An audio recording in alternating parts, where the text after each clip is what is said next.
you doing in there when you're waiting, Johnny? So now I'm supposed to crawl in there? You really want me to crawl in there? We're doing what we gotta do. This is a joke. I can't do it. Help me, help me. I'm falling and I can't get up.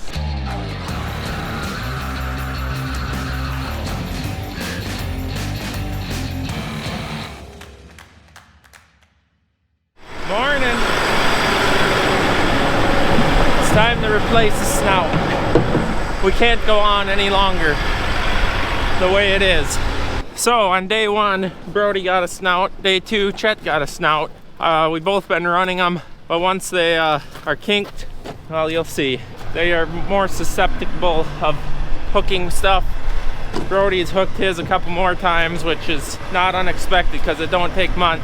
So his is unrunnable. I'm gonna keep running mine. We're gonna put this new $500 piece on here because it's just nothing left of it. Taped up, cracked. Time for new.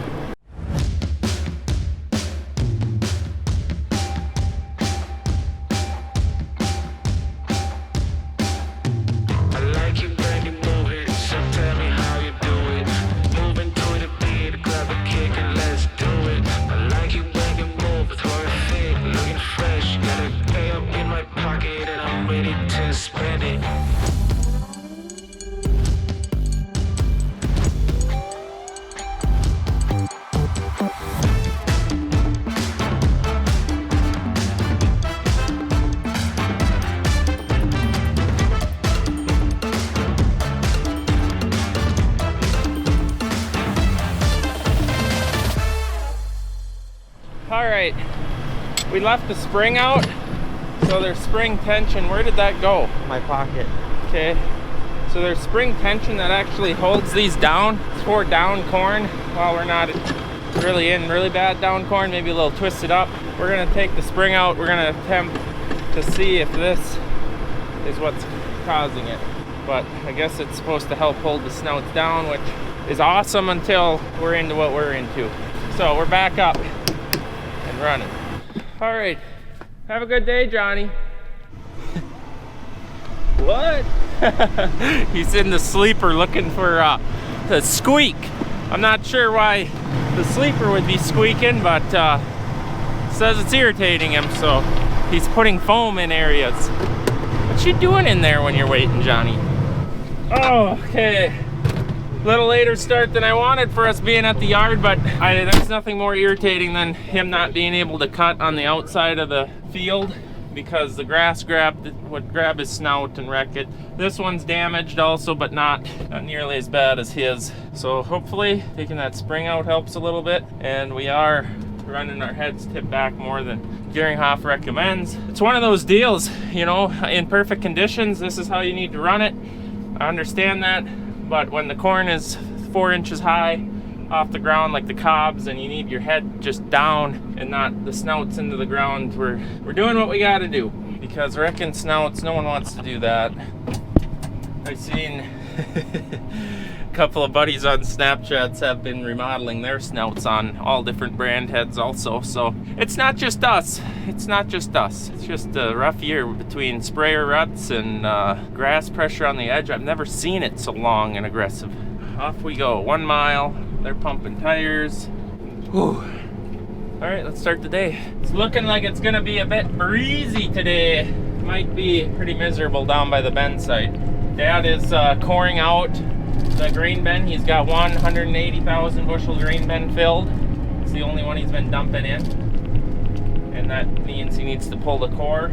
He's actually coring, and I'm sure he's gonna video it. He's coring it into the one where the Cornado bin spreader is, which is this one here. I think that's 148,000 bushel bin. He's coring it into there with the bin spreader, hoping that all them fines don't make a hot spot in the bin and spread it out. That's our plan as of now, using what we know works from soybeans to spread out fines, spread out pods, all that, to use it for our core bin. So hopefully works great.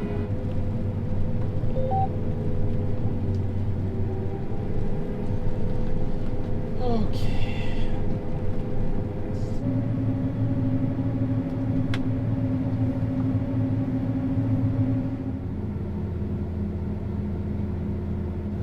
bonnet's down. Man, that's fast. I know I'm gonna need to run my reel because last night I was having to, so something like that.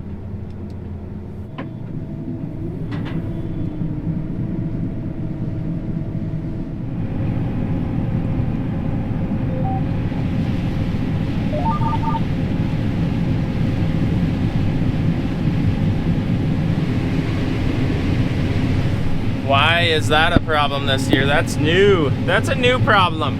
Every 2-3 days I need to redo my TCM calibration. It'll be interesting. I bet you it'll happen to Brody today too at some point, because he had the same thing pop up.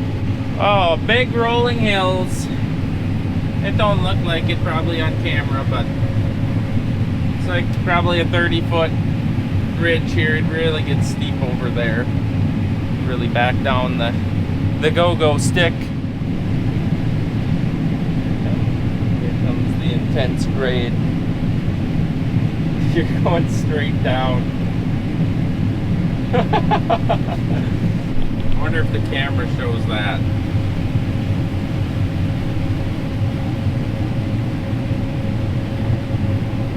We're gonna try this, Jordan, for the first time this year.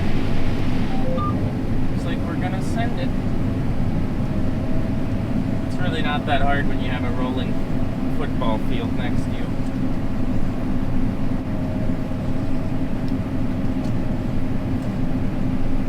6. There we go. Like we do it every time. So guys, I want to talk to you about today's video sponsor, AGZ. It's an automatic opener. So AGZ is my new nightly routine of winding down and resting up. Have one of these packets in water, whether it's, or well, you can put it really in anything. I mix it up about half an hour, 45 minutes before I go to bed, just to kind of unwind and relax. I mean, obviously our jobs are very stressful and my mind is always racing, and this just helps me to just calm down before bed. So AGZ is a bunch of calming herbs and minerals, and it also does not have melatonin in it. You can drink this, wake up refreshed, not tired, not drowsy, and I personally really like it. So AGZ is the same company as AG1, so I have my AG1 in the morning. It really helps me, I feel, get all my nutrition. So if you guys are ready to turn down the stress and focus on your rest, you can join me.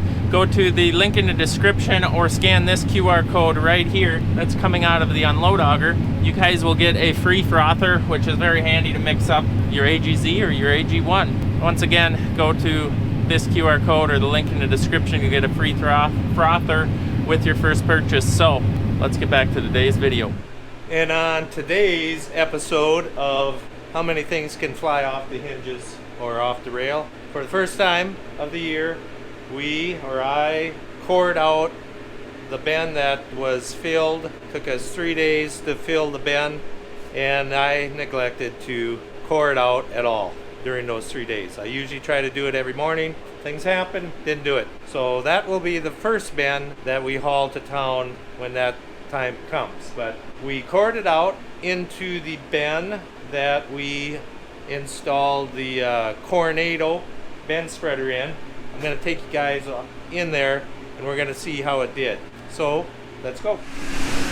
The idea of the spreader is to spread out all of the fines, and that is why we have chose this bin to do that in, because we've got the spreader in here now, and we're going to put all the cores out of all of our other bins.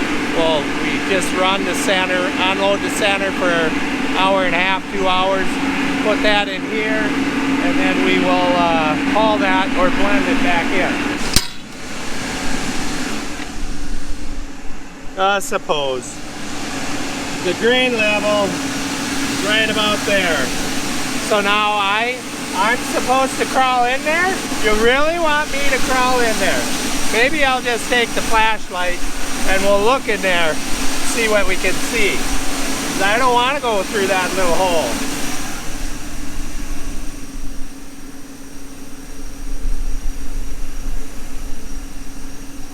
Okay, we are definitely spreading it out very nicely, but I do have about a foot higher in the center. Well, that is, I gotta crawl, or I gotta go up in the bend and adjust on the center door. By adjusting the center door closed, there's 2 doors on there. By closing them, it will put more corn to the outside of the bed. And I believe, well, we're gonna do it better than we did the bean bend because we neglected to go up there and do a lot of adjusting. So that's why we do have too much beans in the center versus a nice flat top. And I was told that in Ohio, and that's where this thing was invented, is they naturally dry all their grain down there, corn, so they need it flat so the fan on the bend will dry evenly, where if you have a big mound in the center of the bend, the air does not go through there. All the air will take the path of least resistance, which is where the corn is less or not as deep. So that's why they want these things to spread and level out the bend. And if you didn't know that, you know it now.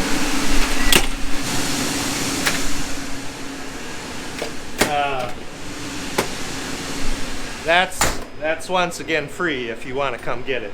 You can have as much as you want. Oh, what do we have here now? Request discharge rate. Oh yeah, so the grain now, the corn, is so dry that it's 17% coming out of the field at 17. Oh, this is coming out at 16. This is going to be a challenge. So the monitor, the dryer master 510 is saying to the dryer, speed up, faster, faster. Well, 4,000 is the maximum. He can only do 4,000. That's all the faster he can do. So now I've been lowering the burner temperature playing this game, trying to get the grain to be drier coming out. It's coming out of the back of the dryer too dry now because I want 15.5 and it's coming out at 15.3. The dryer cannot speed itself up no faster because it's maxed out. So I got to play with the temperature. I really encourage you guys to stick around here this winter when we haul that bin out. We're gonna see if we actually have to blend our core bin to get rid of the fines. The idea of this spreader now is going to be to evenly distribute all of the fines. Well, I talked to the guy, I told him what our plan was, and he says, well, that's going to be interesting because I've never had nobody do that. Take just pure fines and put them through his spreader. He's going to learn something. We're all going to learn is if that spreader is going to still spread the fines out good enough so that we don't have to blend that bin with another bin that's already been cored out and is very, very nice, clean corn. You guys are going to have to stick around and watch. The long story short, spreader is going to see if it can do what it's supposed to do. I wouldn't doubt it will. All right, finished up that field. Nothing exciting happened. Back and forth, which is good. It's bad for you. You guys like to see stuff get wrecked or excitement, but for me, it was good. Woo!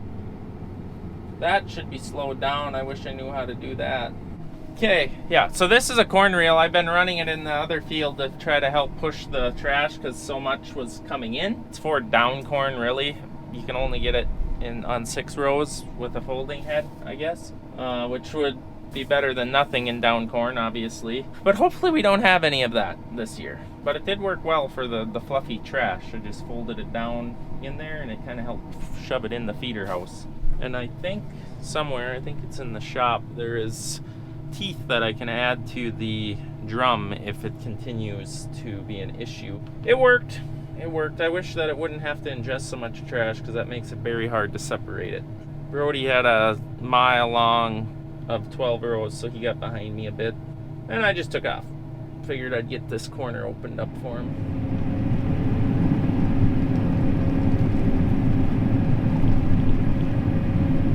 Hit that post.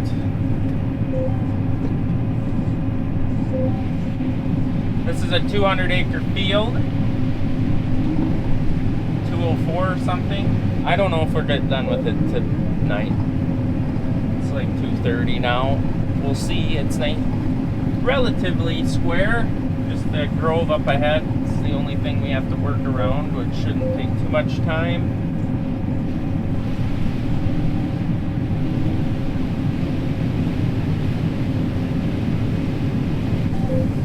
Okay, I should check on the op center how this was planted so we know which way to go around. And that is a big convenience saver if we go around the opposite way that it was planted, because then that exposes the rows. I'll show you that in a little bit. Okay, looks like we got 3 varieties out here, but for the most part it's 2, and then must have ran out, threw some bags in.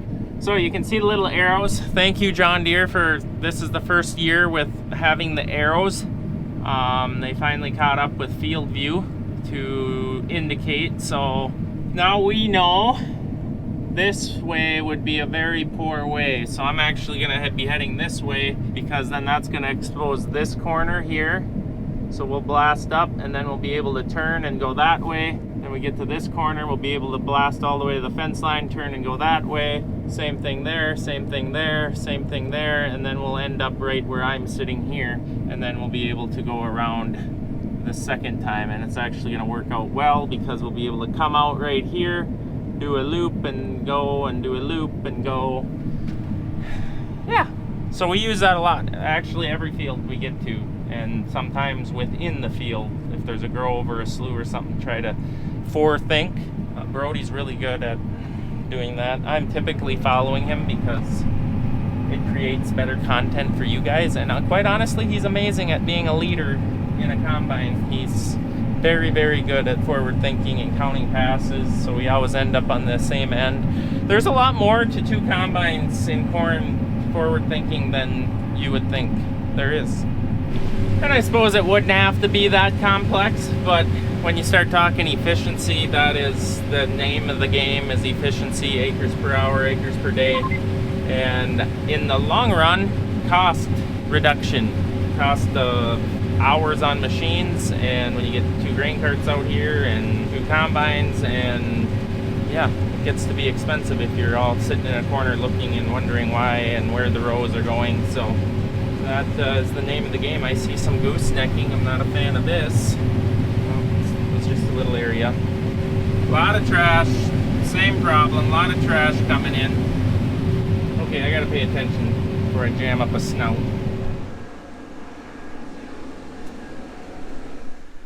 Why isn't there an elevator on these things? I'm going to adjust them doors now instead of tomorrow morning, when I want to core out the bin that we're dumping in today.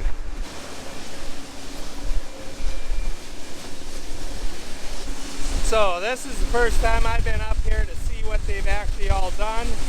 I see they have gotten 3 access holes that they have added.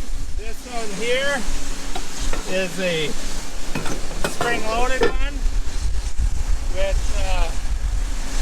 you can see I will not fit down. So now I'm going to put you guys down, get my flashlight out, and try to find the cable to adjust, or 2 cables to adjust the little doors. Woo! Oh, okay. As I'm laying down on the job, I'll show you guys if you can see. Those there are 2 handles. You just merely pull away from the plate a little bit, so the bolt that's there comes out of its hole, and then you close the gate. You're just gonna have to buy one, and then you'll see how it works, because I can't explain it, but it is very easy, and I've got it closed now. It's actually concerning how closed it actually is. I'm guesstimating I was feeding it at maybe 4,500 bushel an hour. So with me closing that, should lessen the amount of corn in the center of the bin, which then will put more corn to the outside, making it more level. That's the best I can do to describe this situation.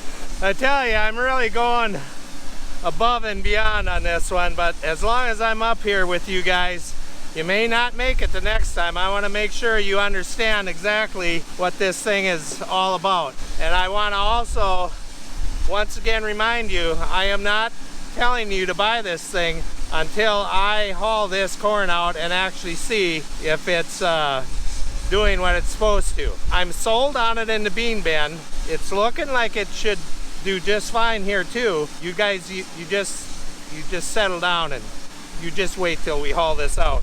I'm gonna show you up close here.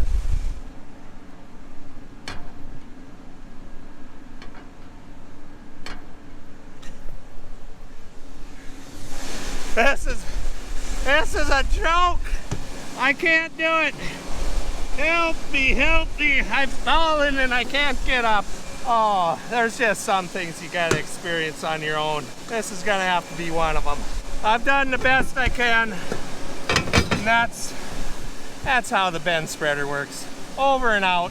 So we're almost all the way around. See how well this works? Rows are right there, and now we're gonna go that way.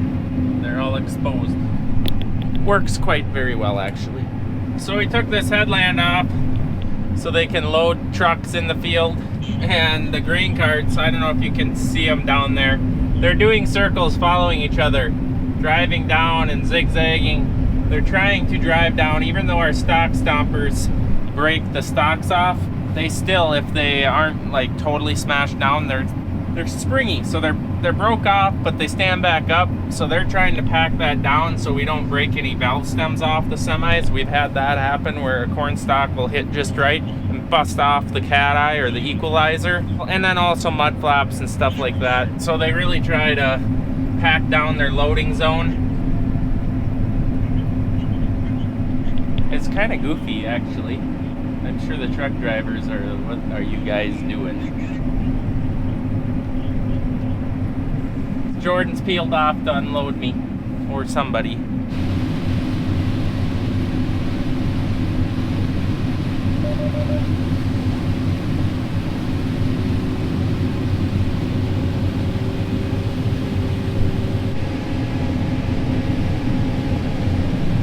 That is my favorite camera on the machine. The unload auger one's very nice too, but seeing it fill up, I love watching it, and it's very handy to be able to see the sample and also when it's going to come over, and I can kind of tell if I'm on side hills which side it's loading or how much, you know, when's it going to start coming over.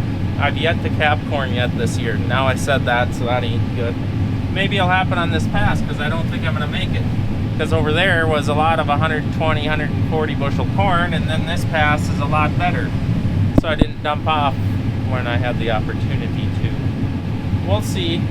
So this number right here is really the number that I watch more than anything, because once I get the combine set, or the combine set the way we like it, we know they do a really good job up to 4,200 bushel per hour. They will do more. I've done 4,800 bushel an hour and gotten out and not seen any losses, but 4,200 is kind of a good number for our grain leg with both machines.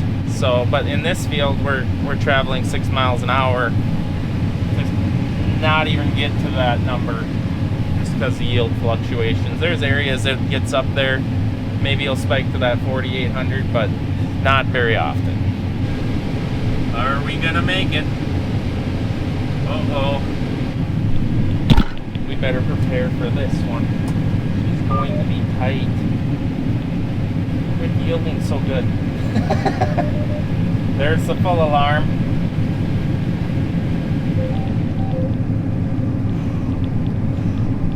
Slow on the hydro, slow on the hydro.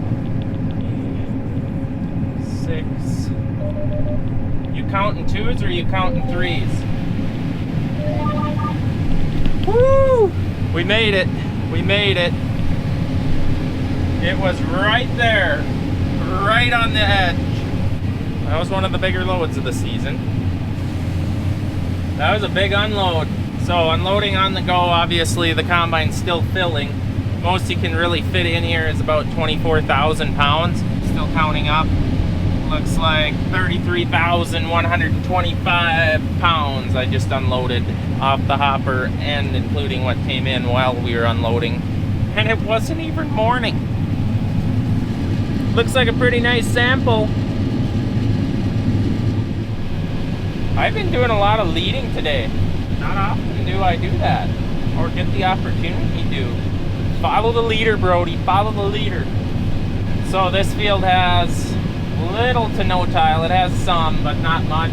Lots of big old drainage ditches. So we're coming up to one. Pretty much got to run the head manually. Header height control is not going to keep up without damaging things, just because you're coming down right into the other bank. And I'm not going to lie, it is almost kind of nice to have it grounded out, because you can see everything that's happening to the header. I don't want the yield loss that being grounded out is, but at least there's a perk to it. Here comes Jordan.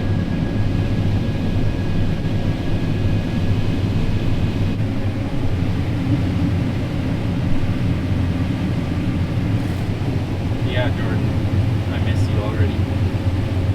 Don't comment. He's got a wedding this weekend, so he's going to be jumping out, or he's going to be training someone here shortly. He's going to go home for the weekend for a wedding that he is in, so we will miss you, Jordan. So I don't know if you guys noticed my new hoodie. We have been in between companies for the last little bit. Some of you guys have noticed and emailed me. I'm happy to announce we are now with Bunker Branding. Pick up t-shirts, hats, hoodies, definitely good quality from Bunker Branding, and really like this new one. It's my first day, just got my new ones in, so if you guys have any interest, I'll put the link in the description.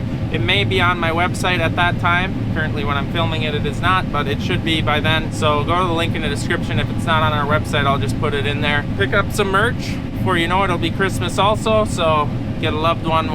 And once again, we are changing companies, so Bunker Branding will be the only place that you'll be able to get Larson Farms merch from here going forward.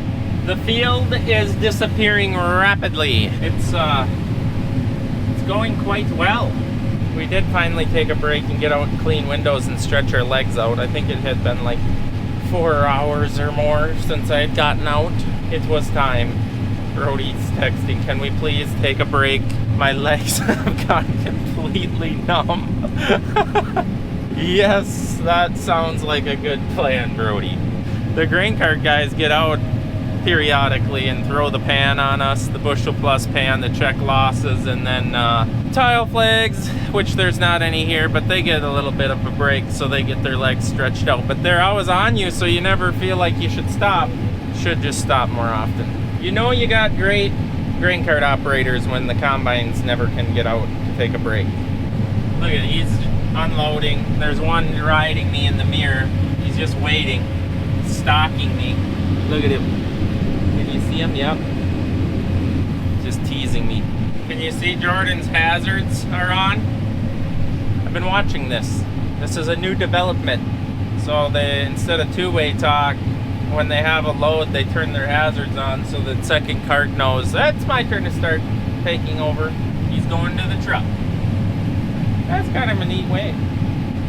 Oh, hazards off. He's en route to the truck. Nope, he puts his phone down. It's time to come to work. Wake up.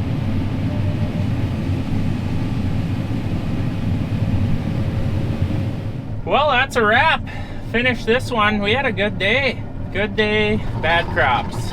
Regardless, we're moving forward and wiping stuff off the map as efficiently as we can. Back to the farm we go. Probably throw some fuel on tonight because we're done a little bit earlier than normal. I think it's about 8:30. We finally finished a field that ain't at 10 o'clock at night and everyone's shot and want to go home. Not that we aren't tired and want to go home, but we'll be more tired at 6:37 a.m. That I can guarantee. So it was pretty windy today, and now, well, it finally just let loose, or the wind is taking some of the dust. Oh, there's some more. And now trying to get home on the gravel road, it's just hanging. Can't see very well at all. Well, the camera, I'll just have to drive home looking through the camera. Very difficult to see. I should have took the highway, but I don't like doing that at nighttime. Brody yelled at me for parking in front of the hydro swing door. He's like, I thought we had rules around here not parking in front of that. And then he parks in front of it tonight. So I will too. Alright guys, that's the end of the video. Hope you enjoyed it. Love to see you next time. Thanks for watching. Remember, check out our merch. We'll see you guys later.